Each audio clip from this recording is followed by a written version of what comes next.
بسم اللہ الرحمن الرحیم الرحمن علم القرآن خلق الإنسان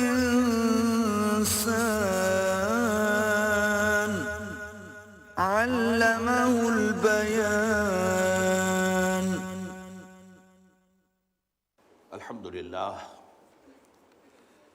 الحمد للہ وکفا والصلاة والسلام علی عباده الذین اصطفى خصوصاً علی افضلهم وخاتم النبیین محمد الامین وعلی آلہ وصحبہ اجمعین اما بعد فاعوذ باللہ من الشیطان الرجیم بسم اللہ الرحمن الرحیم الرحمن علم القرآن خلق الانسان علمہ البیان صدق اللہ العظیم رب اشرح لی صدری ویسر لی امری واحلل عقدۃ من لسانی یفقہوا قولی اللہم ربنا الہمنا رشدنا واعذنا من شرور انفسنا اللہم ارنا الحق حقا وارزقنا اتباعہ وارنا الباطل باطلا وارزقنا اجتنابہ اللہم ارحمنا بالقرآن اللہم ارحمنا بالقرآن العظیم واجعلہ لنا اماما ونورا وہدی ورحمہ اللہم ذکرنا منہ ما نسینا وعلمنا منہ ما جہلنا وارزقنا تلاوتہ آناء اللیل وآناء النہار واجعلہ لنا حجۃ یا رب العالمین آمین۔ میرا آج کا خطاب اصلاً تو قرآن کے علم اور دین کے فہم کی تحصیل اور اسے دوسروں تک پہنچانے کی فضیلت کے موضوع پر 12 احادیث کے درس پر مشتمل ہے، لیکن میں نے یہ سورہ رحمان کی 4 آیات جو تلاوت کی ہیں انہیں آپ تبرکاً بھی سمجھ لیجئے کہ خطاب کا آغاز جو ہے وہ تلاوت آیات قرآنیہ سے ہو رہا ہے۔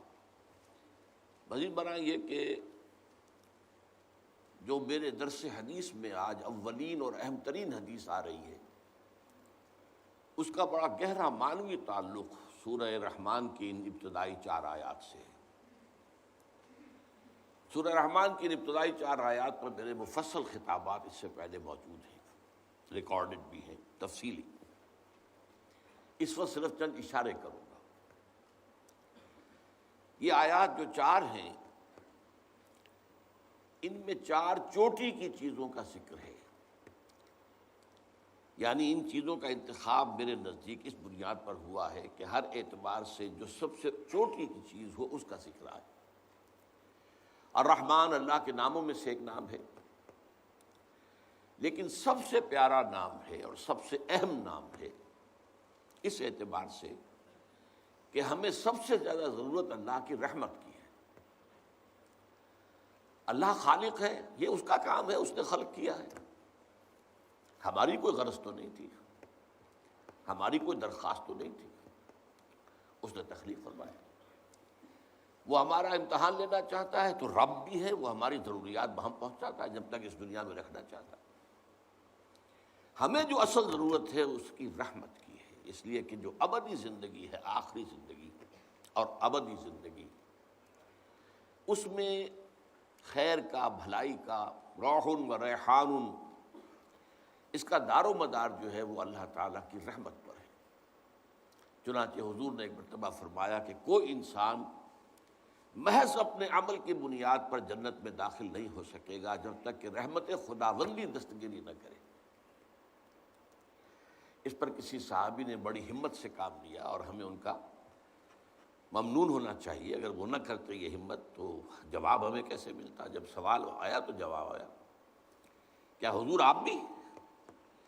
کیونکہ سٹیٹمنٹ بڑا کیٹیگوریکل تھا، کوئی انسان داخل نہیں ہو سکتا جنت میں جب تک کہ رحمت خداوندی دستگیری نہ کرے۔ تو حضور کیا آپ بھی؟ فرمایا ہاں میں بھی، الا یتغمدنی ربی برحمتہ، جب تک میرا رب مجھے اپنی رحمت سے ڈھانپ نہیں لے گا میں بھی داخل نہیں ہو سکتا۔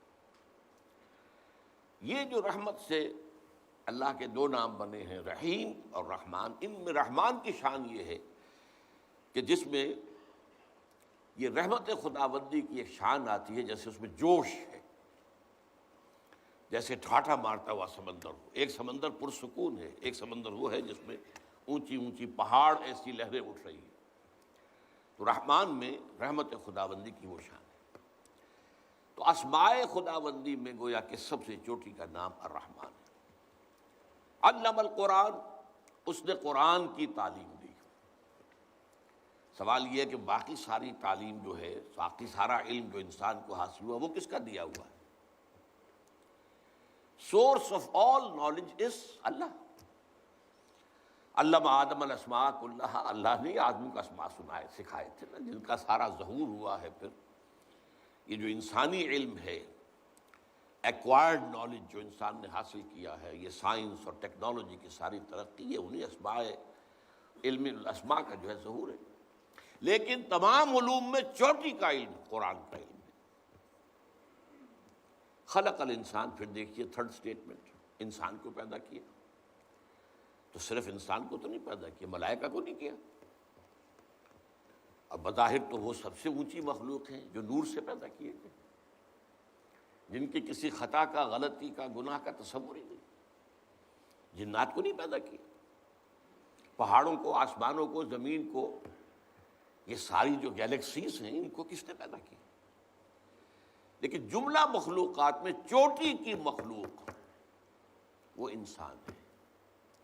اسی لیے مسجود ملائک بنا دیا گیا کہ اس کے سامنے، حضرت آدم کے سامنے تمام سجدوں کو، تمام فرشتوں کو سجدہ ریز ہونے کا حکم دیا گیا۔ اور قرآن خبر دیتا ہے فسجد الملائکۃ کلھم اجمعون، تو سجدہ کیا تمام فرشتوں نے، سب کے سب نے، کل کے کل نے۔ 3 دفعہ اس لفظ کی تکرار ہو رہی ہے، کہیں یہ شبہ نہ رہ جائے کہ جبرائیل نے تو نہیں کیا ہوگا، وہ تو بہت بڑے فرشتے نہیں۔ فسجد الملائکۃ کلھم اجمعون، تو چوٹی کی تخلیق انسان۔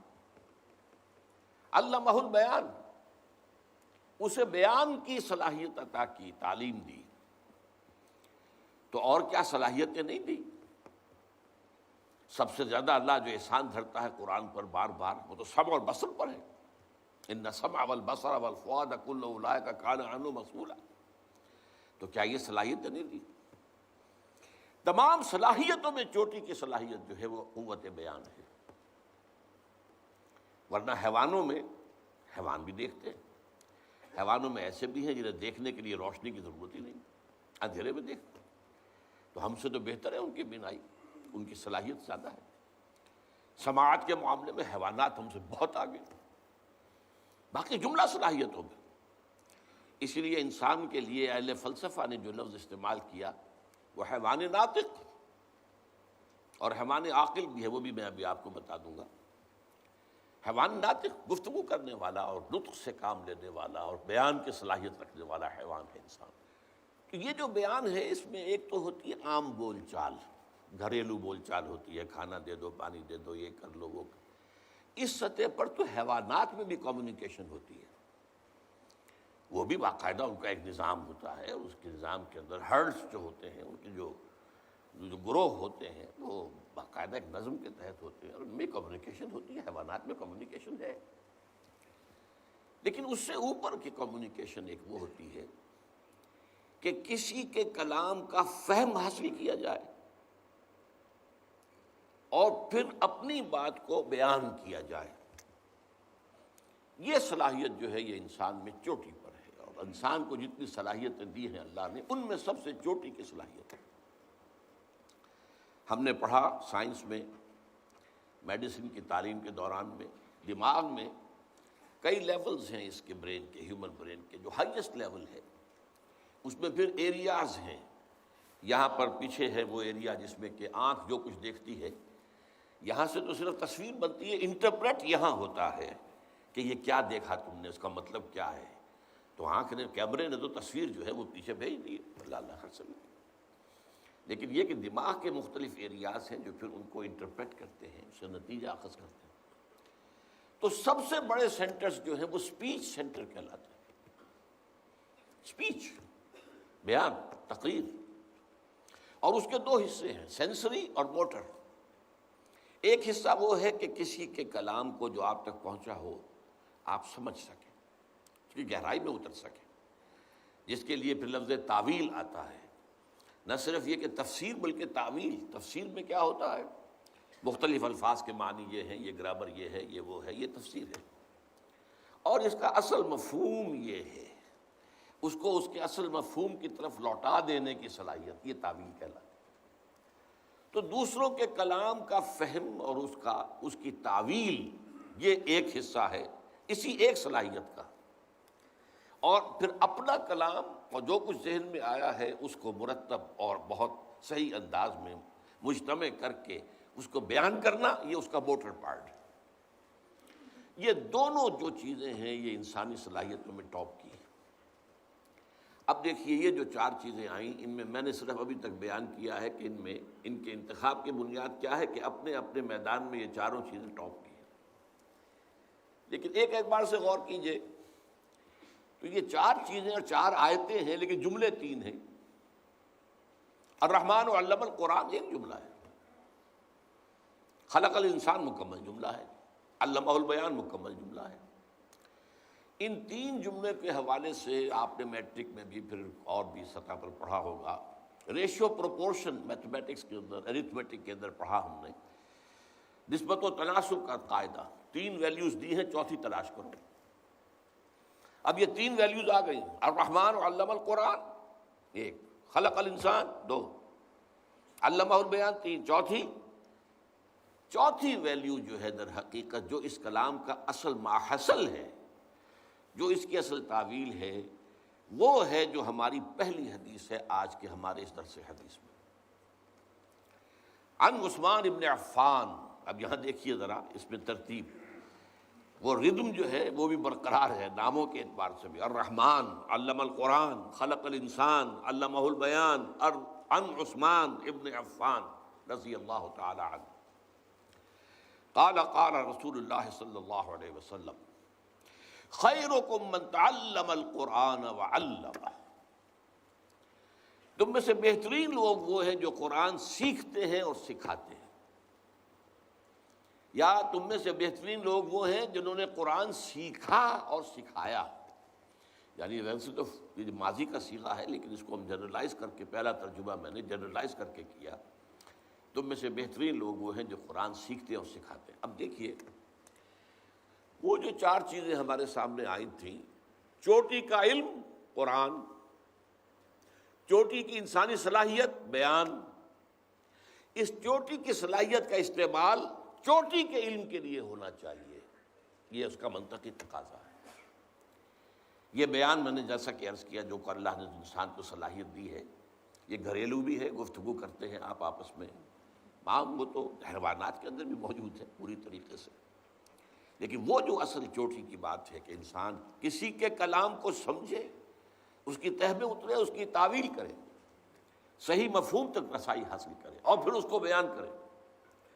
یہ چیز جو ہے اس کا سب سے بڑا مصرف ہونا چاہیے، جو سب سے بڑا علم ہے قرآن کا. تعلمہ یہ وہی ہے سینسری پارٹ آف علم آف کلام، اسپیچ کا سمجھنا، علم حاصل کرنا. تم میں سے بہترین لوگ وہ ہیں جو قرآن سیکھیں اور سکھائیں، قرآن سمجھیں اور سمجھائیں، قرآن پڑھیں اور پڑھائیں، قرآن کا علم حاصل کریں اور آگے پھیلائیں.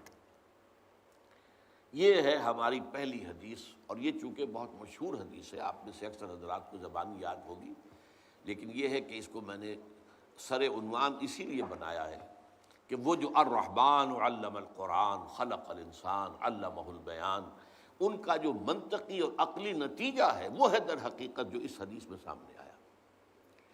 اس میں ایک سلوکتا صرف اور عربی گرامر کے اعتبار سے کہ عربی زبان میں ایڈجیکٹیوز کے لیے، صفات کے لیے تین درجے نہیں ہیں جو فارسی میں ہے، مثلاً انگریزی میں ہے گڈ، بیٹر، بیسٹ.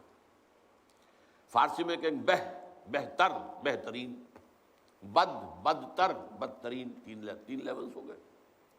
عربی میں صرف یہی ہے اگر خیر کے آگے من لگ جائے تو وہ کمپیریٹیو ہو جائے گا. انا خیر من ہو، ابلیس نے کہا تھا میں اس آدم سے بہتر ہوں، تو من لگ گیا. وہاں بہتر کریں گے ترجمہ، بہترین نہیں کریں گے. لیکن اگر خیر کا لفظ براہ راست جو ہے مضاف کے طور پر جوڑ دیا جائے تو یہ پھر سپرلیٹو ڈگری ہے، یہ بہترین. اور یہ جیسے میں نے چاہا کہ اچھی طرح سمجھ لیا جائے گہرائی میں اتر کر حضور کیا فرما رہے ہیں. خیرکم، تم میں سے بہترین لوگ وہ ہیں من تعلم القرآن وعلمہ، جنہوں نے قرآن سیکھا اور سکھایا، سمجھا اور سمجھایا، پڑھا اور پڑھایا، اس کا علم حاصل کیا، تعلم اور اسے بیان کیا، یہ تعلیم. اب آئیے دوسری حدیث، یہ مسلم شریف کی ہے. میں نے ترتیب یہی رکھی ہے کہ پہلے احادیث جو ہیں وہ صحیحین کی یا جو متفق علیہ ہیں پہلے ان کو سامنے لائے. دوسری حدیث جو ہے یہ بھی بخاری شریف کی ہے اور عبداللہ ابن عمرو بن العاص رضی اللہ تعالی عنہما اس کے راوی ہیں. حضور کے الفاظ ہیں بلغوا عنی ولو آیتن، پہنچاؤ میری جانب سے خواہ ایک ہی آیت. بعض حضرات کے نزدیک اس سے مراد جو ہے وہ ایک آیت ہے، چاہے وہ آیت جو ہے وہ کلام مفید جسے کہتے ہیں عربی گرامر میں، جس سے کوئی مفہوم پوری طرح واضح ہو جائے، چاہے وہ نہ ہو، جملہ مکمل نہ ہو.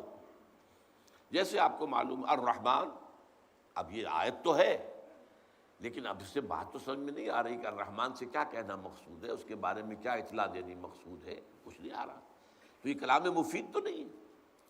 والعصر، تو اگرچہ یہ اس کو کہتے ہیں مرکب ناقص کہ یہ مرکب تو ہے جار مجرور والعصر، لیکن یہ کہ والعصر یہ قسم کس چیز پر کھائی جا رہی ہے یہ معلوم نہ ہو تو یہ کلام مفید نہیں ہوگا. ہاں والعصر ان الانسان لفی خسر، اب یہ کلام مفید ہو گیا. تو بعض حضرات کے نزدیک آیتن جو ہے واحدتن ہو، چاہے وہ جملہ نہ بھی بنتی ہو، اور اکثر کے نزدیک یہ ہے کہ اس سے مراد جو ہے وہ جملہ مفیدہ، یعنی آیت جو ہے یا تو وہ اپنی جگہ ایک مکمل جملہ ہو، ان الانسان لفی خسر ایک مکمل جملہ ہے، اور خواہ وہ یہ کہ دو تین آیتوں سے مل کر وہ جملہ بنتا ہو، جیسے کہ ابھی ہم نے پڑھا الرحمن علم القرآن، جملہ تو تب بنا رحمان نے قرآن سکھایا. لیکن بہرحال یہ اس میں جو ایک آیت کا لفظ استعمال کیا حضور نے، اس سے اس کی طرف تاکید کی اگر آپ اندازہ کیجئے کہ یہ نہیں کہا جا رہا کہ ایک ہی آیت کی آپ تبلیغ کرتے پھریں. ظاہر بات ہے اس میں تو بڑے خطرات ہیں. وہ آیت تو منسوخ بھی ہو سکتی ہے، وہ آیت جو ہے اس کے اندر کوئی ایسا مفہوم بھی ہو سکتا ہے کہ جس کی وضاحت دوسری جگہوں پر آئی ہو. تو یہ نہیں ہے کہ بس ایک آیت سیکھ لو اور اس کو جو ہے آگے اسی کے مبلغ بن کر، یہ تاکید کا انداز ہے. خواہ ایک ہی آیت، یہ اس تاکید کے لیے، ایمفیسس کے لیے ایک ہی آیت بھی ہو. ویسے مثلا یہ کہ ایک صورت ایسی ہو سکتی ہے جیسے سورۃ العصر ہے، وہ اتنی جامع ہے جس کے بارے میں امام شافعی یہ کہتے ہوں کہ لو لم ينزل من القرآن سواها لکفت الناس، اگر قرآن میں سے سوائے اس ایک صورت کے اور کچھ نازل نہ ہوتا تب بھی لوگوں کی ہدایت کے لیے کافی تھی. اور لو تدبر الناس هذه السورة لوسعتهم، اگر لوگ صرف اس ایک صورت پر تدبر کریں تو یہ ان کے لیے کافی ہو جائے گی. تو اس صورت کا انسان مبلغ بن جائے، اس کو اچھی طرح سمجھ کر اسے بیان کرنے کا جو ہے بیڑا اٹھا لے تو بات سمجھ میں آتی ہے، لیکن عام طور پر نہیں. یہ انداز ہے تاکید کا، بلغوا عنی ولو آیۃ. دوسرا اس میں جو لفظ بہت اہم ہے وہ عن کا ہے، عنی. اسی لیے میں اس کا ترجمہ کرتا ہوں میری جانب سے، آن مائی بہاف. اس کی وجہ کیا ہے کہ حضور کی بعثت ہے پوری نوع انسانی تک. آپ صرف عربوں کے لیے تو نہیں بھیجے گئے تھے، اسی لیے آپ نے خطبہ حجۃ الوداع میں جو 1.25 لاکھ کا مجمع تھا اس سے گواہی لے لی، الا هل بلغت، اور جواب میں لے کے اس پورے مجمع نے کہا انا نشهد انک قد بلغت الرسالۃ وادیت الامانۃ ونصحت الامۃ وکشفت الامۃ. 3 دفعہ یہ سوال جواب، اس کے بعد انگلی اٹھائی آسمان کی طرف 3 دفعہ، اور پھر اشارہ لوگوں کی طرف، اللہم اشہد، اے اللہ تو بھی گواہ رہے میں نے پہنچا دیا. اب آخری جملہ کیا تھا؟ فَلْيُبَلِّغِ الشَّاهِدُ الْغَائِبَ. اب لازم ہے ان پر جو یہاں ہیں کہ پہنچائیں ان کو جو یہاں نہیں. اور جو یہاں نہیں ہیں اتنے بلیغ الفاظ ہیں، اس میں جو لوگ اس وقت دنیا میں موجود تھے اور وہاں نہیں تھے وہ بھی سب شامل ہو گئے، چاہے وہ چین میں آباد ہوں، چاہے وہ روس میں آباد ہوں، چاہے وہ امریکہ میں ہوں، چاہے وہ کہیں بھی ہوں، تمہارے ذمے ہے اب ان تک پہنچانا، اور قیامت تک آنے والے انسان بھی شامل ہو گئے، کیونکہ آپ کی رسالت جو ہے وہ تو قیامت تک جاری ہے، اور پوری نوع انسانی کے لیے آپ ہی رسول بنا کر بھیجے گئے۔ تو بلغوا عنی، میری آن مائی بہاف، میری جانب سے پہنچاؤ، یعنی میرا کوئی امتی اگر یہ کام کر رہا ہے تو وہ گویا کہ میرے فرض منصبی کی ادائیگی میں میری مدد کر رہا ہے۔ یہ جو لفظ آتا ہے قرآن میں، یا ایھا الذین آمنوا کونوا انصار اللہ کما قال عیسی ابن مریم للحواریین من انصاری الی اللہ، تو مدد کرنا، اور یہ سورہ اعراف کی آیت میں بھی آیا ہے فالذین آمنوا بہ وعزروہ ونصروہ، نصروہ، ہمارے اس رسول کی جو مدد کرے، تو یہ مدد ہے۔ آپ کا مشن ہے تمام انسانوں تک قرآن کا پہنچا دینا، جو اس میں حصہ لے رہا ہے وہ گویا کہ آپ کا اس معلوم میں مددگار ہے، معاون ہے، آپ کا ساتھی ہے، آپ کا رفیق ہے۔ بلغوا عنی ولو آیۃ۔ اب آئیے تیسری حدیث جو ہے یہ ہے مسلم شریف سے، اور حضرت ابو ہریرہ رضی اللہ تعالیٰ عنہ اس کے راوی ہیں۔ حضور نے فرمایا من سلک طریقا یلتمس بہ علما سہل اللہ بہ طریقا الی الجنہ، جس شخص نے بھی کوئی سفر اختیار کیا تاکہ علم حاصل کرے تو اللہ تعالیٰ اس کے طفیل اس کے لیے جنت کا ایک راستہ آسان کر دے گا۔ یعنی آدمی جو ہے، پچھلے زمانے میں تو آپ کو معلوم ہے کوئی کالجز اور یونیورسٹیز تو تھی نہیں، معلوم ہوا کہ فلاں جگہ بصرہ شہر میں کوئی بہت بڑے عالم ہیں قرآن کے، اب ایک شخص سینکڑوں میل کا سفر طے کر کے وہاں جا رہا ہے، یا فلاں جگہ پر دمشق میں کوئی صحابی ابھی ہیں جو کوئی حدیث روایت کرتے ہیں براہ راست، ہم تک تو روایت وہ آئی ہے 2-3 لنکس کے ساتھ، براہ راست جو ہیں وہ اس کو سننے کے لیے لمبا سفر کیا وہاں گئے ہیں۔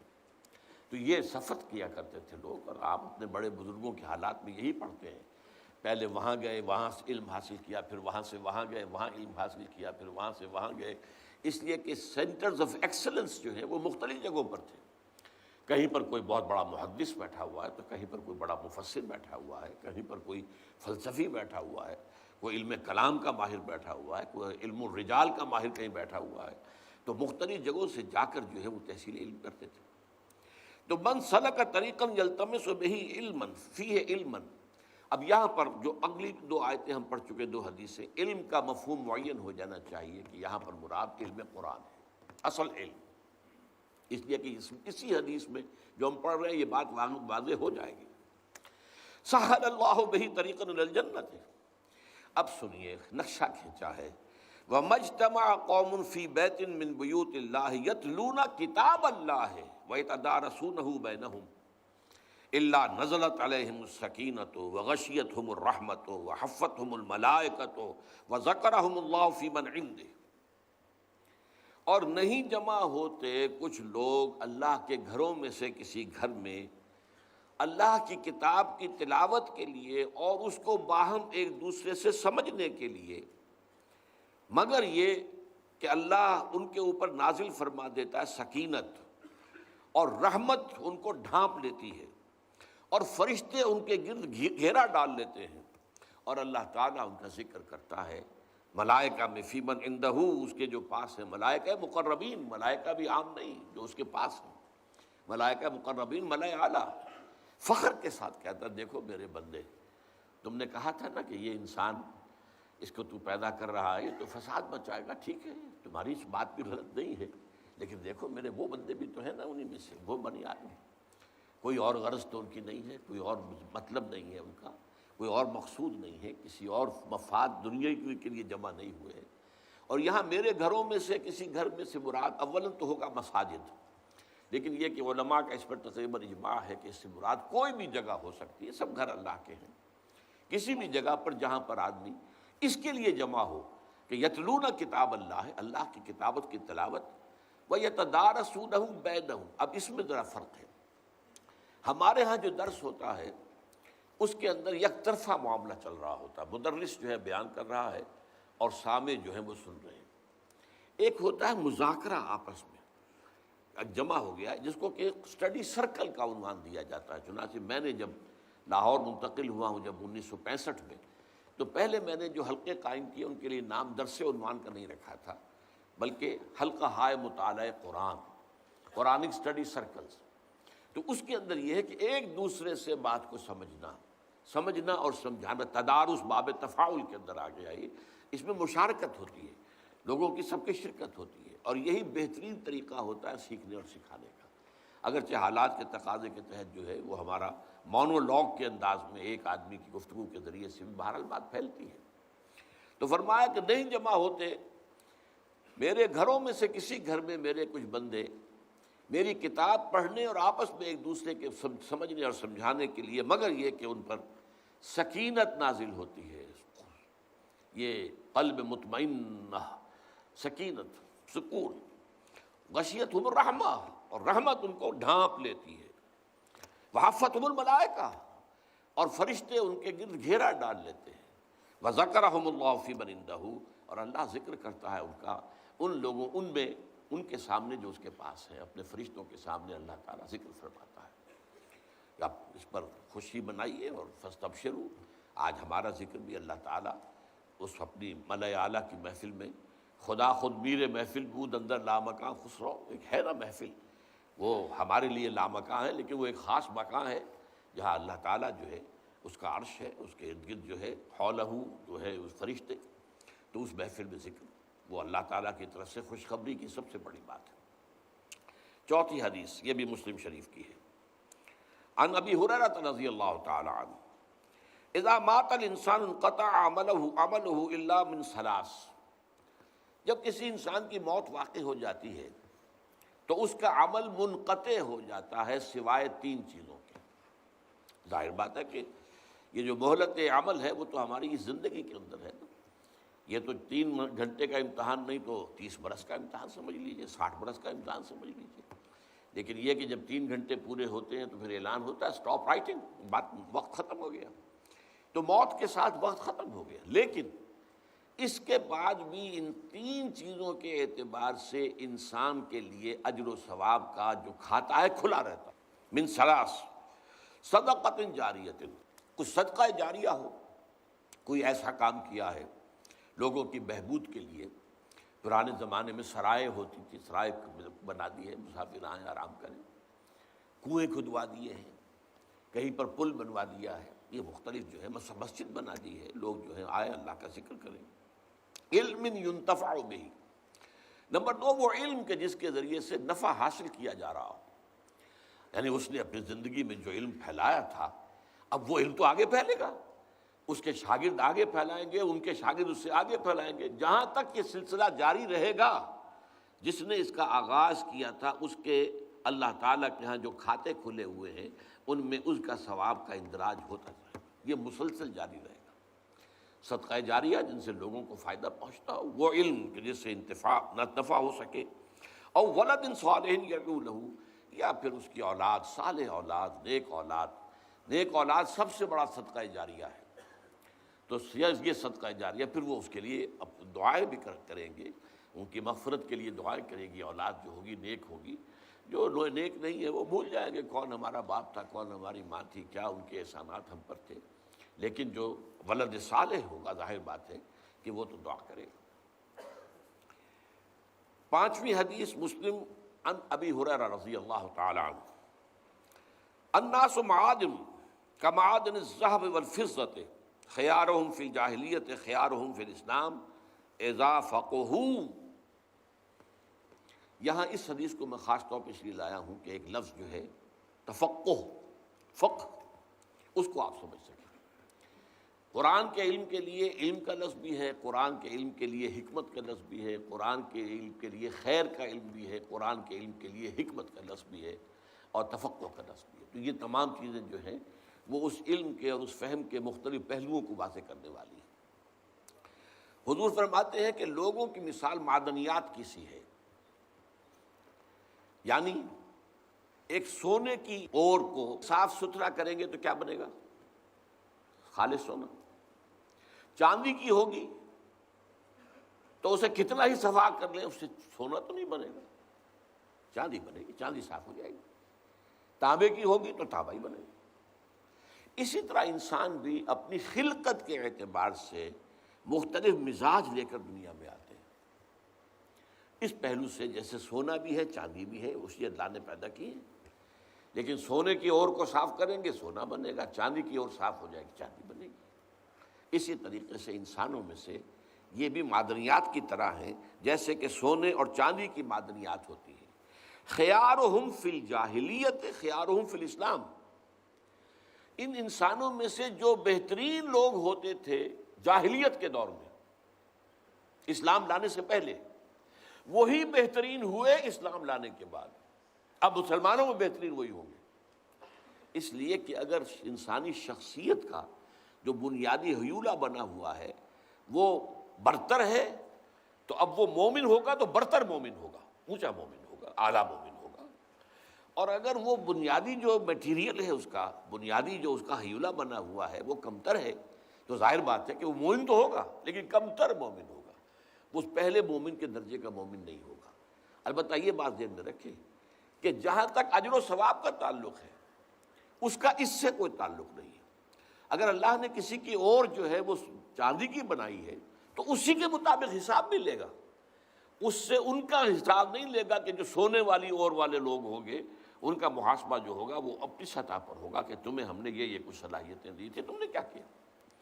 تو اللہ تعالیٰ لا یکلف اللہ نفسا الا وسعها، تو جس کو کہ کبھی قرآن میں شاکلہ بھی کہا گیا ہے سورہ بنی اسرائیل میں، اور وسع کا لفظ جو ہے یہ بار بار قرآن میں یہ الفاظ آئے ہیں، اور یہ بہت ہی ہمارے لیے خوشخبری ہے کہ اللہ کا محاسبہ جو ہے وہ اندھے کی لاٹھی کی طرح نہیں ہوگا کہ وہ گھومے تو وہ نہیں دیکھتی ہے کس کو لگ رہی ہے۔ اللہ تعالیٰ کا جو محاسبہ ہوگا وہ بھی ہر شخص کا انڈیویجول ہوگا، وہ انڈیویجول جو ہے کلہم آتی ہے یوم القیامت فردا، ہر شخص ایک فرد انفرادی حیثیت میں اللہ کے سامنے حاضر ہوگا، اور اس سے اللہ نے جو کچھ دیا تھا اس کے حساب سے اس کا محاسبہ ہوگا۔ اس لیے وہ اخروی حساب کے اعتبار سے یہ نہ سمجھے کہ تو ناانصافی ہو جائے گی، پھر اللہ کے ہاں وہ ناانصافی نہیں ہوگی۔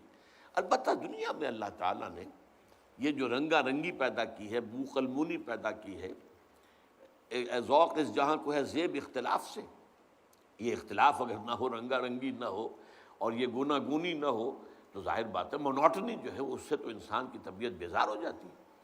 تو اختلاف جو ہے اس کے اندر ایک حسن ہے، اور یہ حسن تخلیق ہے، اس پہلو سے علیحدہ بات ہے، لیکن محاسبے کے اعتبار سے اس میں کوئی کمی جو ہے اس کا نہیں ہوگا، اس لیے کہ اس سے اسی کے مطابق حساب لیا جائے گا۔ ایک اصل جو اس حدیث کے لفظ تھا اذا فقہوا، جب کہ وہ دین کا فہم حاصل کر لیں۔ یہ فقہ کا لفظ جو ہے ہمارے ہاں بعض چیزیں ایسی ہیں کہ جو بعض اصطلاحات ہماری اپنا مفہوم جو ہے، اصل مفہوم بالکل ان کا غائب ہو گیا ہے ذہنوں سے، اس لیے کہ وہ کسی اور مفہوم میں زیادہ عام ہو گئے۔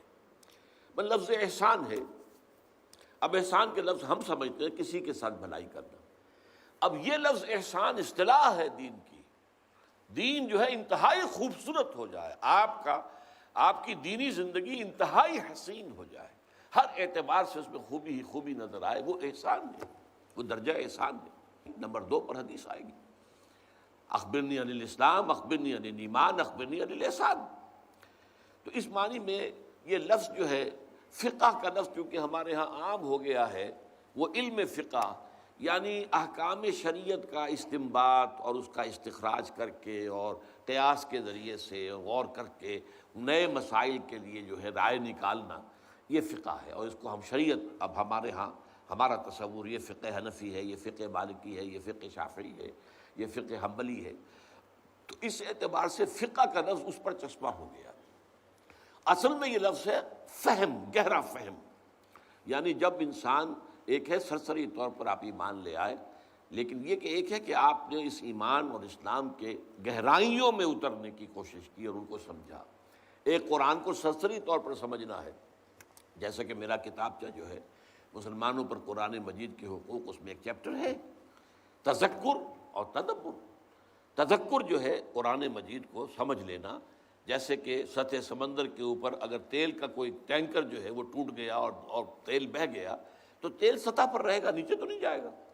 تو قرآن مجید کا اصل جو نصیحت ہے، اس کا جو لیسن ہے، اس کی جو ہدایت وہ سطح پر ہے، لہذا سرسری طور پر پڑھ کر کے بشرطے کہ اس کی اپنی زبان میں پڑھا جائے، یہ شرط اس کے لیے لازم ہے۔ محض ترجموں سے تو کچھ حاصل ہوگا بہت کم، انسپریشن حاصل نہیں ہوگی، لیکن یہ ہے کہ آپ اپنی آنکھ سے اور قرآن کو اس کی اپنی زبان میں پڑھیں گے تو تذکر تو بہت آسانی سے آپ کو حاصل ہو جائے گا۔ وَلَقَدْ يَسَّرْنَا الْقُرْآنَ لِلذِّكْرِ فَهَلْ مِن مُدَّكِرٍ، 4 مرتبہ یہ چیلنج کے انداز میں الفاظ آئے ہیں، ہم نے تذکر کے لیے قرآن کو بہت آسان کر دیا ہے، تو ہے کوئی جو اس سے نصیحت اخذ کرنا چاہے؟ تدبر قرآن جو ہے وہ گہرائی میں اترنا ہے، قرآن میں ہو غوطہ زن اے مرد مسلمان، اس کی بڑی کڑی شرائط ہے، وہ تو پوری زندگی انسان اس کے اندر بسر کرتا ہے۔ حضرت عبداللہ ابن عمر رضی اللہ تعالیٰ عنہما کا ایک قول ہے کہ میں نے صرف سورہ بقرہ پر 8 سال تک تدبر کیا، 8 سال، حالانکہ انہیں کوئی صرف و نحو پڑھنے کی ضرورت تو نہیں تھی، عربی زبان ان کی اپنی زبان تھی، جس ماحول میں قرآن نازل ہوا اسی کا ایک پارٹ اینڈ پارسل وہ بھی تھے، کوئی انہیں شان نزول کی روایات کی تلاش کی ضرورت نہیں تھی۔ تو تدبر جو ہے اس کا کچھ اور تقاضے، تفقہ وہ در حقیقت اصل گہرائی والی بات ہے۔ اذا فقہوا، یہی لفظ ایک اور حدیث میں آ رہا ہے۔ اب یہ ہے، یہ متفق علیہ روایت ہے، بخاری و مسلم رحمہم اللہ، عن معاویہ رضی اللہ تعالی عنہ، حضرت معاویہ ان سے یہ روایت ہے، حضور فرماتے ہیں من یرید اللہ بہ خیرا یفقہہ فی الدین وانما انا قاسم واللہ یعطی۔ حضور فرماتے ہیں اللہ تعالیٰ جس شخص کے ساتھ خیر کا ارادہ فرماتا ہے، بھلائی کا، اس کے درجات بلند کرنے کا ارادہ فرماتا ہے، تو اسے دین کا تفقہ عطا کر دیتا ہے۔ ایک ہے دین کی سرسری جو ہے معلومات ہے، یا دین کا جو قانونی حصہ ہے اس کے بارے میں تفاصیل معلوم ہے، اور ایک یہ ہے کہ تفقہ فی الدین، دین کے اندر گہرائی میں اتر کر سمجھا جائے کسی حکم کا مقصد کیا ہے، کسی حکم کی حکمت کیا ہے، احکام میں اولن کون سے ہیں، دوم کون سے ہیں، کون سی چیز جو ہے اولیت رکھنے والی ہے، کون سی چیز ثانویت کی حامل ہے۔ کہیں الٹا نہ کر دیں کہ جو ثانوی ہے اس سے آپ اولین بنا لیں اور جو اولین ہے اسے ثانوی بنا لیں، تو سارا جو اپ سائڈ ڈاؤن ہو جائے گا، معاملہ گڑبڑ ہو جائے گا۔ حالانکہ ٹھیک ہے، دونوں چیزیں جو ہیں وہ ہیں اس میں، وہ دین ہی کے حصے ہیں، لیکن اس دین کے اندر ایک چیز اولین اہمیت کی تھی آپ نے ثانوی بنا دی، اور ایک ثانوی اہمیت کی تھی اسے آپ نے اولین کے درجے پر رکھ دیا، تو آپ نے تو الٹا کر دیا معاملہ، تو وہ سارا جو ہے تفقہ معاملہ ختم ہو جائے گا۔ تو یفقہہ فی الدین، دین کا تفقہ حاصل کرنا، اور اس کے لیے خاص طور پر میں یہاں نہیں ہے وہ روایت، حضور صلی اللہ علیہ وسلم نے حضرت عبداللہ ابن عباس اپنے چچیری بھائی رضی اللہ تعالی عنہما، ان کے لیے خاص طور پر اللہ سے دعا کی تھی، اللہم فقہہ فی الدین وعلمہ التاویل، اے اللہ اس نوجوان کو دین کا تفقہ عطا کر، دین کا گہرا فہم، گہرائی میں سمجھ، گہری فہم، اور اس کے ساتھ جوڑ کر آیا ہے علمہ التاویل، قرآن کی تعویل کا علم عطا کر۔ میں نے بتایا تھا تفسیر اور ہے، تعویل اور ہے۔ تفسیر میں بحث کی جاتی ہے الفاظ سے، ترکیب سے، نحو سے، صرف سے، اس سے، یہ تو ہے وہ تفسیر ہو رہی ہے، یا اس کا جو ہے شان نزول یہ ہے۔ ایک ہے اس کلام کے فہم کو اس کے اصل مدلول تک پہنچانا، اصل اس میں مقصود کیا ہے، کیا بات کہنی جو ہے مطلوب ہے، اس تک پہنچا دینا۔ تعویل کے معنی اول کیا ہے؟ لوٹانا، تو اسی معنی میں کسی چیز کو لوٹا دینا اس کے اصل کی طرف، اس کے اصل مفہوم کی طرف، یہ تعویل ہے۔ تو در حقیقت تفقہ فی الدین اور تعویل قرآن یہ دونوں ایک ساتھ جڑے ہوئے ہیں، ان دونوں کا گہرا تعلق ہے، اسی لیے حضور نے دعا میں ان دونوں چیزوں کو شامل کیا، اللہم فقہہ فی الدین وعلمہ التاویل۔ اب آئیے 7ویں حدیث، یہ بھی متفق علیہ ہے، بخاری و مسلم، عن ابی مسعود، ابن مسعود رضی اللہ تعالی عنہ، عبداللہ ابن مسعود، لا حسد الا فی اثنتین، حضور فرماتے ہیں کہ کوئی حسد نہیں ہونا چاہیے مگر 2 اشخاص کے بارے میں۔ اب یہاں پہ لفظ حسد جو آیا ہے وہ در حقیقت اس عام معنی میں نہیں آیا ہے، تو اصل میں یہ ہے کہ جس میں رشک، جسے ہم اردو میں کہتے ہیں رشک، فلاں کو فلاں پر رشک آیا، ایک ہے فلاں کو فلاں سے حسد ہوا۔ یہ حسد ایک منفی شے ہے، کسی میں کوئی خیر یا خوبی دیکھی اب اس کو یہ ہو کہ یہ اس سے سلب ہو جائے اور مجھے مل جائے، یہ حسد ہے۔ ایک یہ ہے کہ اللہ تو نے اس کو یہ خیر دیا، مجھے بھی عطا کر، یہ رشک ہے اور اس کے اندر کوئی برائی نہیں ہے، یہ اچھائی ہے، ٹھیک ہے۔ بھلے لوگوں کو دیکھ کر، اچھے لوگوں کی اچھائیوں کو دیکھ کر اس سے اپنے اندر بھی ایک آرزو اور تمنا کا ابھرنا، اور اس کے لیے پھر اللہ سے دعا کرنا، تو نے اپنے اس بندے کو یہ توفیق دی ہے، مجھے بھی توفیق عطا کر۔ تو اس معنی میں، رشک کے معنی میں یہ لفظ یہاں آیا ہے کہ دو اشخاص کے سوا کسی اور کے ساتھ رشک نہیں کرنا چاہیے۔ رجلاً آتاہ اللہ مالا فسلطہ علی ہلکتہ، ایک ایسا شخص جسے اللہ نے مال دیا ہے وافر، اور پھر اسے مسلط کر دیا ہے اس کو خرچ کرنے پر۔ وہ مال کو سینت سینت کر نہیں رکھتا، خرچ کرتا ہے خیر میں، فی الحق، حق کے اندر خرچ کرتا ہے۔ حق میں ادائے حقوق بھی آ گیا، جو بھی رشتہ داروں کے حقوق ہیں، جو بھی اللہ تعالیٰ نے جس کے حقوق رکھے ہیں، والدین کے حقوق ہیں، اولاد کے بھی حقوق ہیں، ان میں بھی اولاد سے بھی انسان بخل نہ کرے۔ اگر اللہ نے آپ کو اچھی حیثیت دی ہے تو اولاد کا بھی حق ہے کہ ان کو اس میں سے ملے، اس معنی میں۔ اور پھر یہ ہے کہ اللہ کے دین کے لیے، دین حق کے لیے، خیر کے لیے، بھلائی کے لیے خرچ کرنا، تو ایسا شخص جو ہے اس پر رشک آنا چاہیے۔ وَرَجُلًا آتَاهُ اللَّهُ الْحِكْمَةَ، اب وہ لفظ آ گیا دوسرا جو میں چاہتا تھا کہ انٹروڈیوس ہو، حکمت۔ یہ قرآن مجید کے علم کے وہ دوسرا لیول ہے، گہرا تفقہ اور حکمت اور تعویل، جس کے لیے میں نے آپ کو تین الفاظ جو ہیں وہ خاص طور پر چاہا ہے کہ ان سے واقفیت ہو جائے۔ تو یہاں پر اللہ، جس شخص کو اللہ نے حکمت عطا کی ہو، فَهُوَ يَقْضِي بِهَا وَيُعَلِّمُهَا، تو وہ اسی کے ذریعے سے، اسی کی بنیاد پر فیصلے بھی کرتا ہو اور اسی پر عمل کرتا، اور اسی کو پھیلاتا بھی ہو، سکھاتا بھی ہو، دوسروں کو تعلیم بھی دیتا ہو۔ اللہ تعالیٰ اللہم ربنا اجعلنا منہم۔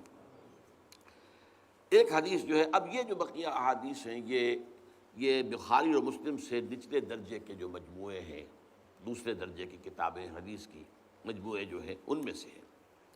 دارمی، طبرانی، خطیب، عن الحسن مرسلا، حسن بصری رحمۃ اللہ علیہ، یہ تابعین میں سے ہے، اور یہ روایت کر رہے ہیں حضور سے، تو اسے کہتے ہیں روایت مرسل، حالانکہ کسی صحابی سے سنا ہوگا، صحابی کا نام نہیں لیا ہے، لیکن یہ حدیث جو ہے وہ بڑی پیاری ہے۔ من جاءہ الموت وہو یطلب العلم، جس شخص کو موت آئے اس حال میں کہ وہ علم کے حصول میں لگا ہوا تھا، لیکن مقصد کیا تھا؟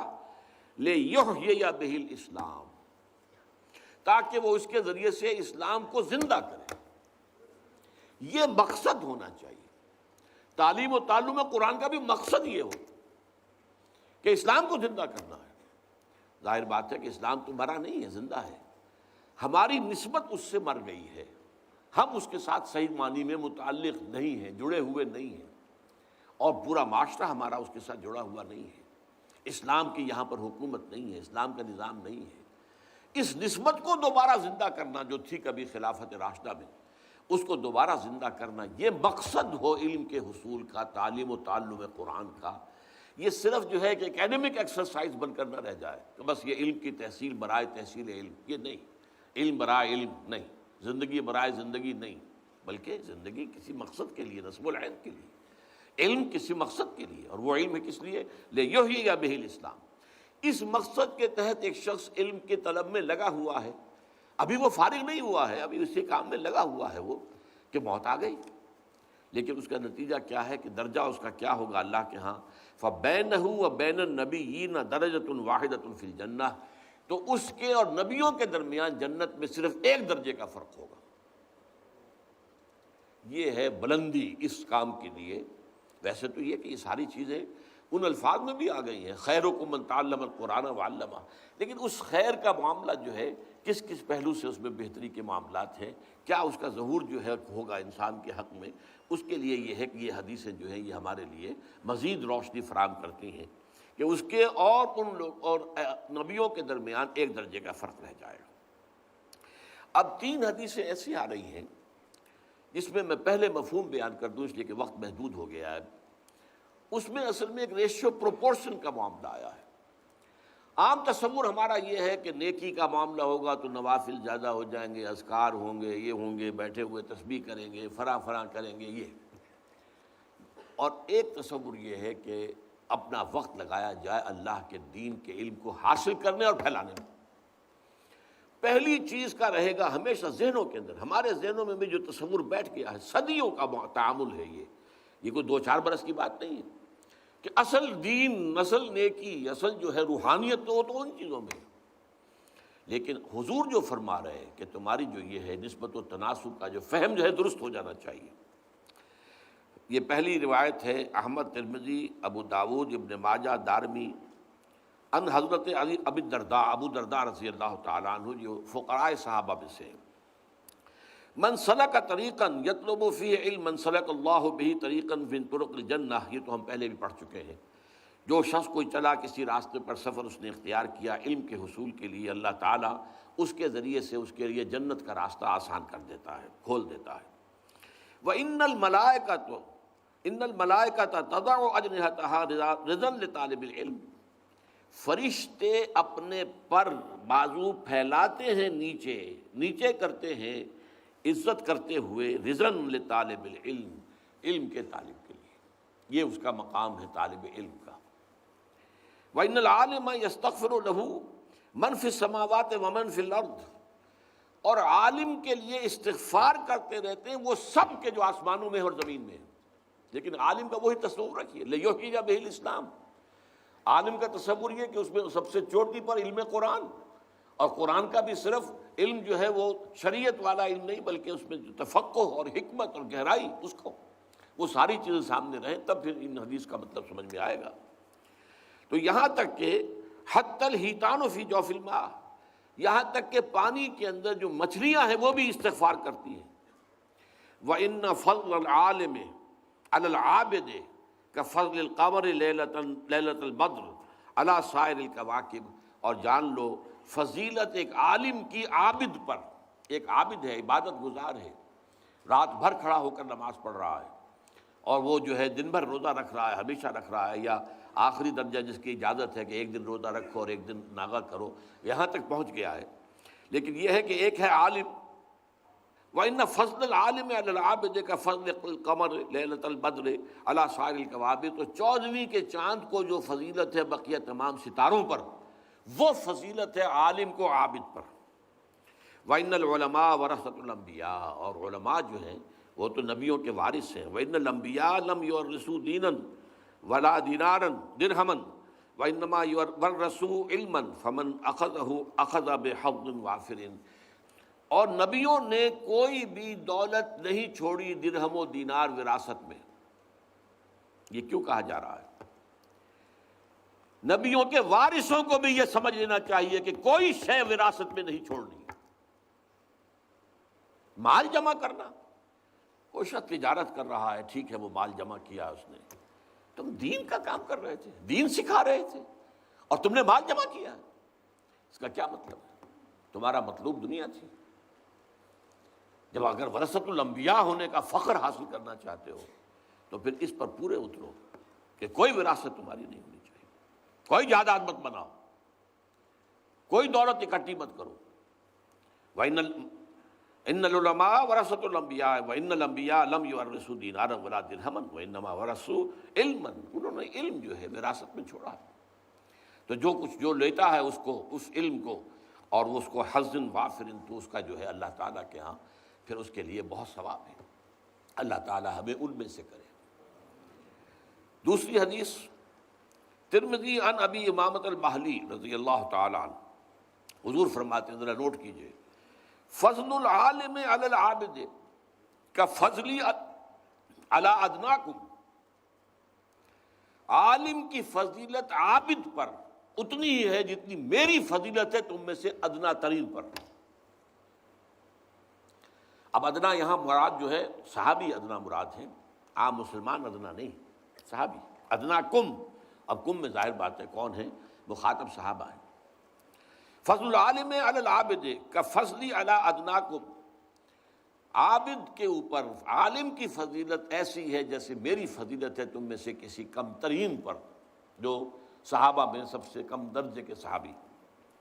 وَإِنَّ اللَّهَ وَمَلَائِكَتَهُ وَأَهْلُ السَّمَاوَاتِ وَالْأَرْضِ حَتَّى النَّمْلَةُ فِي جُحْرِهَا وَحَتَّى الْحُوتُ لَا يُصَلُّونَ عَلَى مُعَلِّمِ النَّاسِ الْخَيْرَ، اور جان لو یقیناً اللہ اور اس کے فرشتے اور تمام آسمان والے، تمام زمین والے، یہاں تک کہ اپنے بلوں میں چیونٹیاں، اور یہاں تک کہ جو پانی کے اندر ہیں مچھلیاں، لا یصلون، وہ درود بھیجتے رہتے ہیں، وہ خیر کی دعائیں کرتے رہتے ہیں، علی معلم الناس الخیر، اس شخص پر کہ جو لوگوں کو خیر کی تعلیم دیتا۔ اب یہاں الخیر کا لفظ قرآن کے لیے آیا ہے، سب سے بہترین شے، اور یہ بات جو ہے قرآن مجید میں سورہ یونس کی 2 آیتوں کے حوالے سے پوری طرح ذہن نشین ہو جانی چاہیے۔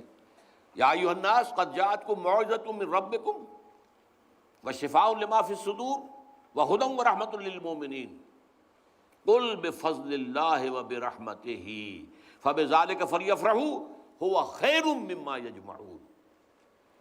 جان لو کہ یہ قرآن جو ہے اس کا نزول اللہ کے فضل اور اس کی رحمت کا سب سے بڑا مظہر ہے، الرحمن علم القرآن۔ اور یہ بھی جان لو کہ اس پر خوشیاں مناؤ کہ اللہ نے تمہیں قرآن عطا کیا ہے، یہ ان تمام چیزوں سے زیادہ قیمتی ہے جو تم جمع کرتے ہو، جو یہ جمع کرتے ہیں، یعنی وہی جس کا ابھی آیا ہے، وہ جمع کریں گے تو وراثت بنے گی، اگلوں کو منتقل ہوگا۔ دنیا میں جو چیزیں بھی جمع کی جاتی ہیں ان تمام چیزوں میں سب سے زیادہ قیمتی شے جو ہے وہ قرآن ہے۔ دارمی میں اس سے روایت ہے حضرت حسن سے، پھر وہی حسن بصری رحمۃ اللہ علیہ مراد ہے مرسلاً، سئل رسول اللہ عن رجلین، سوال کیا گیا اللہ کے رسول سے 2 اشخاص کے بارے میں، کانا فی بنی اسرائیل، وہ دونوں بنی اسرائیل میں سے تھے، احدہما کانا عالما، ایک ان میں سے عالم تھا، یصلی المکتوبۃ، وہ صرف فرض نماز پڑھتا تھا، ثم یجلس فیعلم الناس الخیر، اور پھر وہ بیٹھ جاتا تھا اور لوگوں کو خیر کی تعلیم دیتا تھا۔ پھر یہاں وہ لفظ خیر آ گیا، مراد قرآن، سب سے بڑا خیر قرآن، ہوا خیر مما یجمعون۔ والآخر، اور دوسرا وہ تھا جو یصوم النہار، ہمیشہ روزہ رکھتا تھا، ویقوم اللیل، پوری رات کھڑا رہتا تھا نماز میں۔ ایہما افضل، اے نبی یہ بتائیے ان میں سے افضل کون ہے؟ قال رسول اللہ صلی اللہ علیہ وسلم، فرمایا حضور نے صلی اللہ علیہ وسلم، فضل ھذا العالم الذی یصلی المکتوبۃ ثم یجلس فیعلم الناس الخیر، اس شخص کی فضیلت کہ جو صرف فرض نماز پڑھ کر اور پھر وہ لگاتا ہو اپنا وقت، بیٹھ جاتا ہو اور لوگوں کو خیر کی تعلیم دیتا ہو، علی العابد الذی یصوم النہار ویصلی اللیل، اس عبادت گزار پر جو ہمیشہ روزہ رکھتا ہو اور وہ رات بھر کھڑا رہتا ہو، کا فضلی علی ادناکم، فضیلت وہی ہے جو میری فضیلت ہے تم میں سے کسی کم ترین پر۔ یہ 3 احادیث اس اعتبار سے بہت اہم ہے کہ ہمارا جو نسبت و تناسب کا معاملہ ہے، ہمارے اندر جو ہے وہ سینس پیدا ہونا چاہیے، سینس آف پروپورشن۔ وہ جو چیزیں ہمارے ہاں بالکل الٹ گئی ہیں، ان تصورات کو توڑنا آسان کام نہیں ہے، لیکن یہ کہ بہرحال ان احادیث نبویہ کے حوالے سے ہمیں اپنا وہ جو ہے ویلیو سٹرکچر جو ہے، جو اس کو تصحیح اس کی کر لینی چاہیے، اس کو اور ان احادیث کو تازہ کرتے رہنا چاہیے۔